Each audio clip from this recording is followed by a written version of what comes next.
Je vous le disais en titre, c'est une étude scientifique qui va faire date. Pour la première fois, des chercheurs ont démontré que la consommation d'aliments génétiquement modifiés était dangereuse pour l'organisme. Certes, l'expérience a été menée sur des rats, mais cela prouve que les dangers des OGM ont sans doute été sous-estimés. Regardez l'enquête de Servan Nadron et Axel Cariou. Une tumeur énorme en moins d'1 an.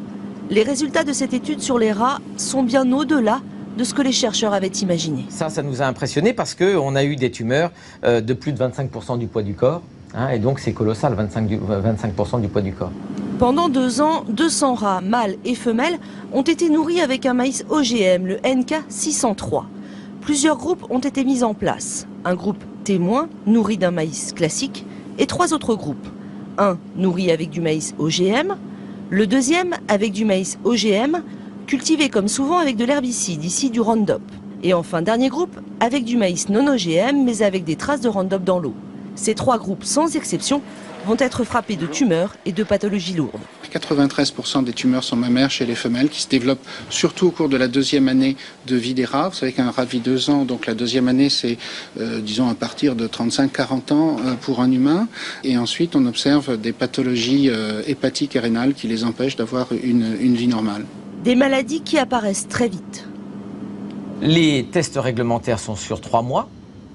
Et les vraiment gros troubles de pathologie, en particulier les morts de rats par tumeur, arrivent au 4e mois.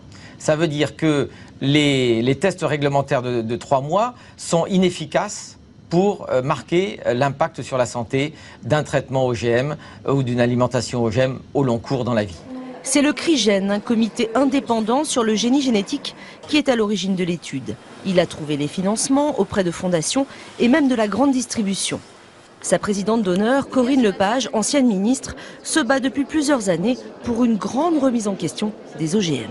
Il ne s'agit pas de la culture, il s'agit de la consommation, de ce que nous mangeons par le biais de la viande, du lait, des plats cuisinés dans lesquels il y a des ingrédients OGM. Et le temps est venu de faire ce que nous demandons depuis des années, c'est-à-dire des vraies études d'impact sur la santé humaine.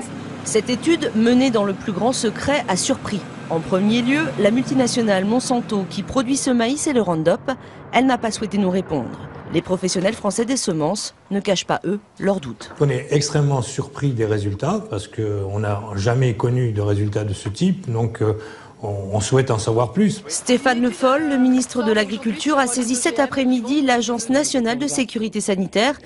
Il demande que soient revus tous les protocoles d'homologation en France, mais aussi en Europe.